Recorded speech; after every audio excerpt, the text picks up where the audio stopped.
এই সুযোগ হাতছাড়া করো না। আরে এতদিন আমরা চেয়েছি, আজ যখন ও নিজে চাইছে, ওর যখন বোধোদয় হয়েছে, তখন চলো ওকে ঘাট ধাক্কা দিয়ে ঘর থেকে বের করে দিই। একদম ঠিক কথা দাদা। দাদা আর দেরি করবেন না। এই সমস্ত ফন্দিবাজ মেয়ে মানুষেরা মুহূর্তের মধ্যে একেবারে কথা পাল্টে দেবে। বেদজিৎ, তুমি কেন এখনো অপেক্ষা করছো আমি বুঝতে পারছি না। কেন অপেক্ষা করছো? আমি সত্যি সব ছেড়ে চলে যাব, সব ছেড়ে চলে যাব। এতকাল ধরে আমি শুধু সংসারকে ভালোবেসেছি,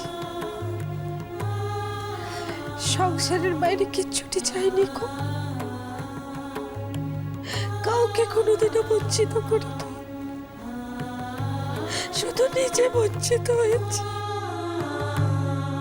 আমি জানিনি এরপরেও ঠাকুর আমাকে বাঁচিয়ে রাখবেন, রাখলে রাখবেন, মেরে ফেললে ফেলবেন। এত বড় কথাখানা তুমি বললে যে আমি তোমাকে সুখী হতে দিইনি। আমাকে তো এ ঘর ছেড়ে চলে যেতেই হবে, আর এই আপদকে তো তোমাকে বিদেয় করতেই হবে। আপদ বিদেয় করে দিলে তোমার জীবনে শুধু সুখই সুখ।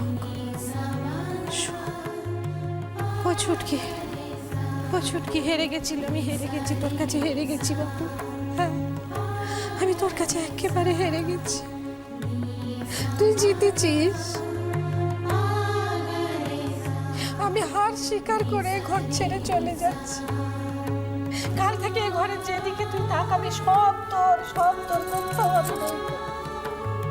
আমি সব ছেড়ে দিয়ে চলে যাচ্ছি। বেদজিৎ, কেন এখনো ঘাট ধাক্কা দিয়ে ওকে তাড়িয়ে দিচ্ছ না আমি বুঝতে পারছি না। কিন্তু